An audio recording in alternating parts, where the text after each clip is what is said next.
Assalamualaikum warahmatullahi wabarakatuh. Perkenalkan, nama saya Firda Farhaniah dengan NIM 231B10103. Di sini saya akan mempresentasikan materi tentang krisis sosial dengan menggunakan pendekatan konseling krisis. Yang pertama-tama di sini pengertian dari krisis sosial sendiri, yaitu adalah situasi ketidaknormalan atau gangguan yang terjadi dalam kehidupan masyarakat yang menyebabkan lingkungan sosial menjadi tidak kondusif, tidak nyaman, dan tidak aman. Krisis ini biasanya muncul sebagai penyimpanan negatif dalam konteks sosial yang dapat mengancam stabilitas dan kesejahteraan masyarakat. Contohnya termasuk meningkatnya kriminalitas, diskriminasi, konflik sosial, dan hilangnya nilai-nilai budaya. Di sini adapun faktor-faktor penyebab dari krisis sosial tersebut, yaitu yang pertama penurunan atau hilangnya kultur masyarakat krisis sosial. Yang dimaksud penurunan atau hilangnya kultur masyarakat di sini situasi di mana nilai-nilai norma, adat istiadat dan tradisi yang menjadi ciri khas suatu masyarakat dimulai luntur atau bahkan hilang sama sekali. Penyebabnya bisa karena masuknya budaya asing, kurangnya minat generasi muda terhadap budaya lokal, atau lemahnya sosial budaya di tengah-tengah masyarakat. Yang kedua yaitu hilangnya kepedulian sosial dan lingkungan. Yang dimaksud hilangnya kepedulian sosial dan lingkungan yaitu fenomena ini terjadi ketika anggota masyarakat menjadi semakin individualis dan kurang peduli terhadap kondisi sosial maupun lingkungan sekitarnya. Orang lebih fokus pada kepentingan pribadi sehingga mengabaikan bantuan terhadap sesama atau menjaga lingkungan. Hal ini dapat memperburuk masalah sosial seperti meningkatkan kejahatan karena tidak ada yang mau menolong korban, atau kerusakan lingkungan karena kurangnya kesadaran bersama. Yang ketiga yaitu berkurangnya interaksi sosial antar anggota masyarakat. Berkurangnya interaksi sosial berarti semakin sedikitnya hubungan atau komunikasi antar individu maupun kelompok dalam masyarakat. Salah satu penyebab utamanya adalah kemajuan teknologi seperti penggunaan gadget yang membuat orang lebih banyak berkomunikasi secara virtual daripada tatap muka. Akibatnya, rasa kebersamaan dan solidaritas menurun serta hubungan sosial menjadi renggang. Yang keempat, ketidakadilan dan diskriminasi dalam hak-hak sosial.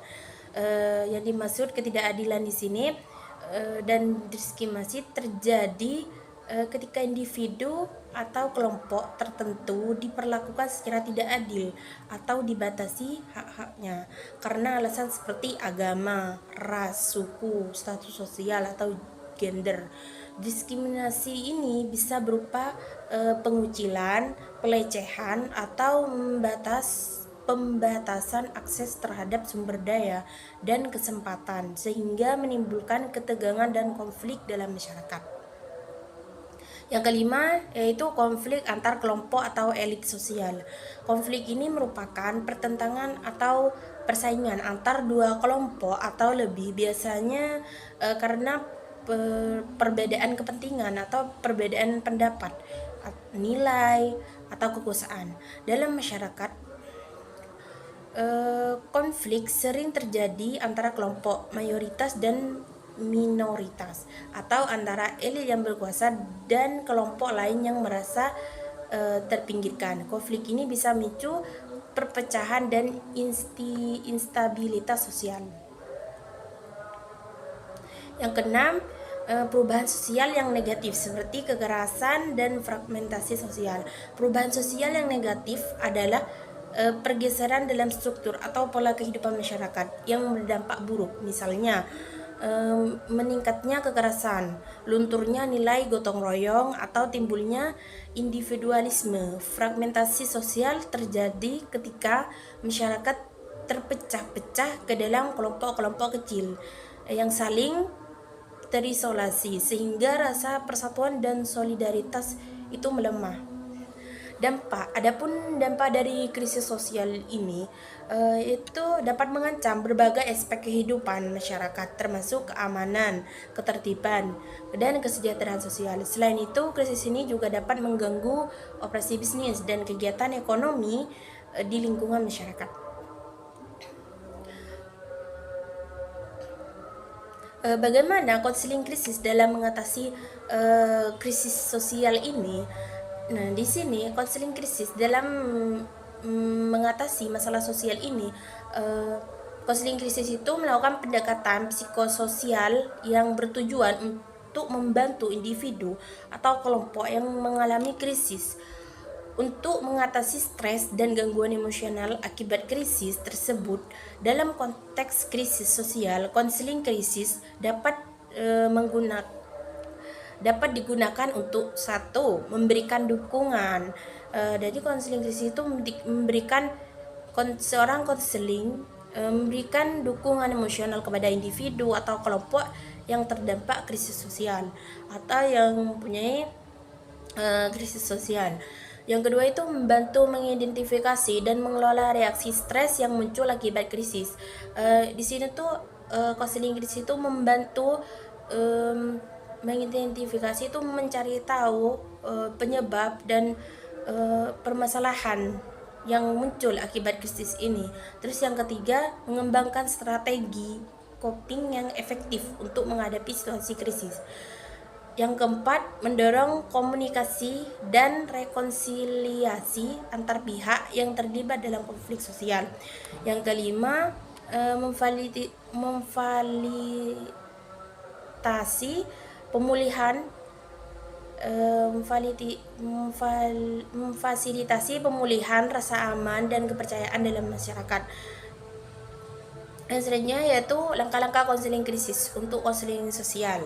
Di sini langkah-langkahnya yaitu yang pertama, identifikasi krisis. Memahami, yang dimaksud identifikasi krisis ini memahami jenis dan karakteristik sosial yang sedang terjadi, termasuk faktor penyebab dan dampaknya dari krisis tersebut, dari krisis sosial tersebut. Yang kedua yaitu penilaian kondisi klien. Yang dimaksud penilaian kondisi klien di sini mengkaji kondisi psikologis dan sosial individu atau kelompok yang terdampak krisis sosial tersebut. Yang ketiga yaitu intervensi langsung. Yang dimaksud intervensi langsung ini intervensi langsung ini memberikan dukungan psikologis segera untuk mengurangi kecemasan, ketakutan, dan stres.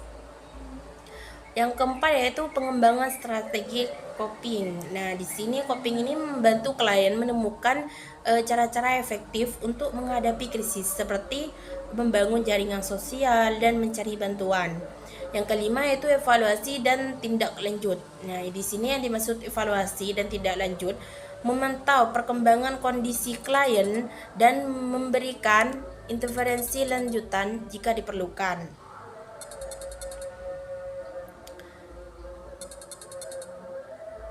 Peran konselor dan masyarakat. Peran konselor dalam masyarakat. Konselor ini harus peka terhadap konteks sosial dan budaya masyarakat yang mengalami krisis. Terus masyarakat juga perlu dilibatkan dalam proses pemulihan agar tercipta lingkungan sosial yang kondusif dan harmonis.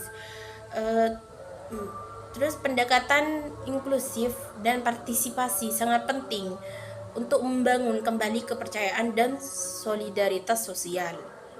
Nah, kesimpulannya dari konseling krisis sosial di sini itu merupakan situasi gangguan dalam kehidupan masyarakat yang ditandai dengan hilangnya rasa aman, meningkatkan konflik, dan terancamnya stabilitas sosial akibat berbagai faktor seperti penurunan nilai budaya, hilangnya kepedulian sosial, diskriminasi, dan serta fragmentasi sosial. Pendekatan konseling krisis sosial ini, pendekatan konseling krisis dalam krisis sosial berperan penting dalam membantu individu maupun kelompok menghadapi tekanan emosional akibat krisis sosial melalui tahap identifikasi krisis, penilaian kondisi psikososial, intervensi langsung, pengembangan strategi coping, serta evaluasi dan tindak lanjut. Konseling krisis ini dapat memfasilitasi pemulihan rasa aman, kepercayaan, dan solidaritas sosial di masyarakat.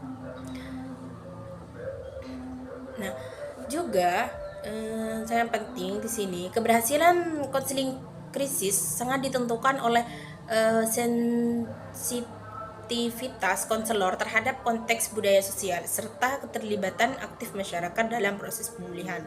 Pendekatan yang inklusif dan partisipatif menjadi kunci untuk membangun kembali kepercayaan dan menciptakan lingkungan sosial yang kondusif serta harmonis. Dengan demikian, kolaborasi antar konselor dan masyarakat sangat diperlukan untuk mengatasi serta mencegah terulangnya krisis sosial di masa mendatang. Baik, sekian presentasi dari saya. Apabila ada tutur kata yang salah, saya mohon maaf yang sebesar-besarnya.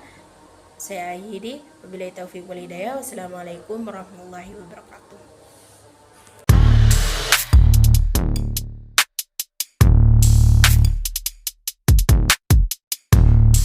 Teman, setelah lulus SMK kalian bingung mau kuliah di mana dan ngambil jurusan apa?